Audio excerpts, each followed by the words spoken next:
Okay, on the left-hand side here, you can see the source code to JONESFORTH, which is a legendary fourth implementation that is, I guess you could say, written in a literate style. Tons of comments, and it's mostly, I think, designed for people who want to understand how fourth is implemented at the assembly language level. So in the source code, we have this file, jonesforth.S. That's the assembly language part. And we have another file, which is jonesforth.f, and that is fourth code. So the assembly language part develops the base for system along with some primitives, and then jonesforth.f builds on top of that and gives you a fuller fourth environment.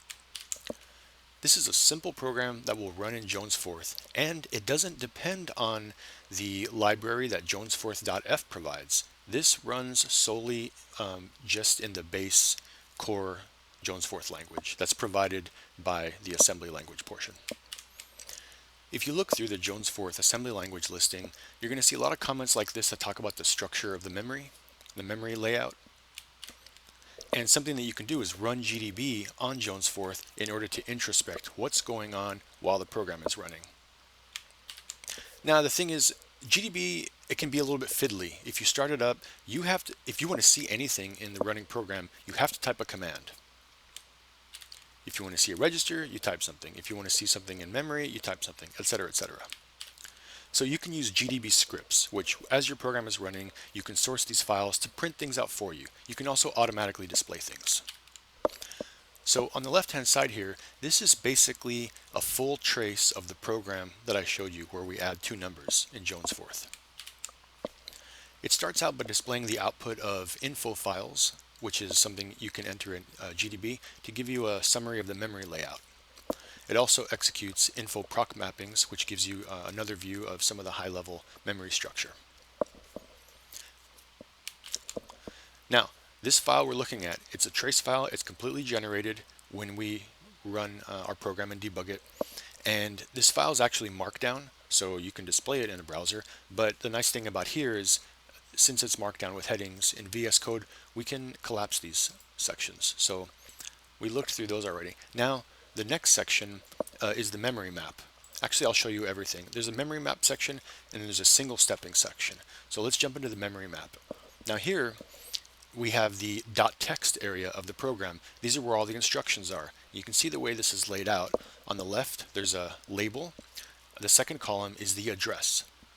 And after that is the value at that address. And of course, these are all instructions. And so in the final column, you see the assembly instruction that is essentially represented by these values, or encoded in those values. So you can scroll through here and you'll see essentially basically the JONESFORTH implementation right there in assembly language. Now, that's all in this first section, .text. If we close that, we get to another section, actually a few more sections, or a couple more sections. We get RO data. That's another part of memory. This is the read-only data. And if we browse through that, the layout is very similar to the text area. On the left-hand side, you can see the label. On the second column, you see the memory address. On the third column, you see the value at that memory address, which in all these cases, I should say many of these cases, is another address. And if it's an address with a label, it displays the label here. So in this case, this is quit. So let's take another example. This line right here in RO data. This is a memory address. It has the label drop. If you were to look in memory at that memory address, it has this value. That value happens to be another memory address, which is code drop. I have this trace file opened up in two different panes here. So if we look at, as I mentioned, this value here, which is a memory address that has the label code drop, if in this other pane we scroll up to the text section, we can find there, here's the code drop label, and here's the value. I've clicked on it, and there you can see it, VS Code highlights for us. This value is also highlighted there. So this makes it very concrete how this address has a value which is pointing to an address in the text section. And that's one of the ways you can explore the memory layout here.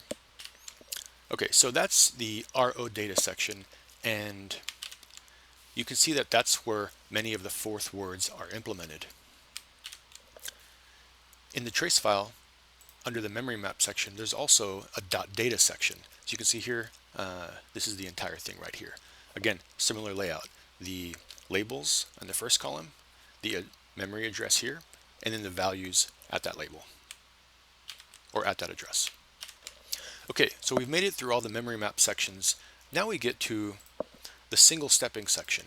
This is the largest part of the file, where essentially for every single step in the program, at every instruction I should say, it displays some state of the system. Now at this particular step, here the ESP register has this value, and we can see there, we get to look at the stack. And here we can see that the number 123 is on the stack. And on the left hand side here, you can see, just so that you can recall, this is the fourth program that we're tracing, and so it's 123 plus 456. And so at this point in the program, we can see that finally 123 is on the stack. Okay, so at this step in the program, it's showing us the PC register. It's right here. And what it's telling us is that the next instruction that will be executed is this right here. So basically, it's taking the value in the ESI register, and that's going to be an address that's pointing to something, and it's going to move what it's pointing to into EAX. So that's the theory, but can we actually see this play out here in this context, in this trace? Well, let's see. It's talking about the ESI register, and on this step, we actually show the value. ESI has this value. What the trace is telling us is that this value is at the label quit plus 16 bytes. So it's after the quit label. So let's verify that. On the left-hand side here, I'm in the RO data section of memory, and we can see now we're at this address. So ESI has this value, which is an address. So in RO data, we can find that address, which I've done here. I did a Control F and found it, and sure enough, we can see that it follows the quit label. All right, now it tells us here that the value in ESI is an address, and that's what it is here. Now this line also tells us that with this arrow, it's telling us what this address is pointing to, which is this value, which happens to be another address, and that has a label branch. If we go to the RO data section, we see that reflected here. There's the address, there's the value, that value is another address, that address has the label branch. So in theory, this instruction here will take the value in ESI, which is this, find out what it's pointing to, which is this. It's going to take that and store it in EAX. All right, let's see, did that happen? Well, we go to the next step, which is right here. So let's go to the EAX register, which is right there. We'll click on it. We can see VS Code highlights it, and it highlights exactly the value pointed to in the previous step in the ESI register. All right, so that was just a little quick tour to show you how I debug JONESFORTH and similar programs. Let me know if you have any comments or suggestions. If you're curious about how this trace is generated, GDB supports extensibility with Python, and this is the Python program that has commands that output what you see here in the trace file. Okay, let me know if you have any questions. Thank you. Bye.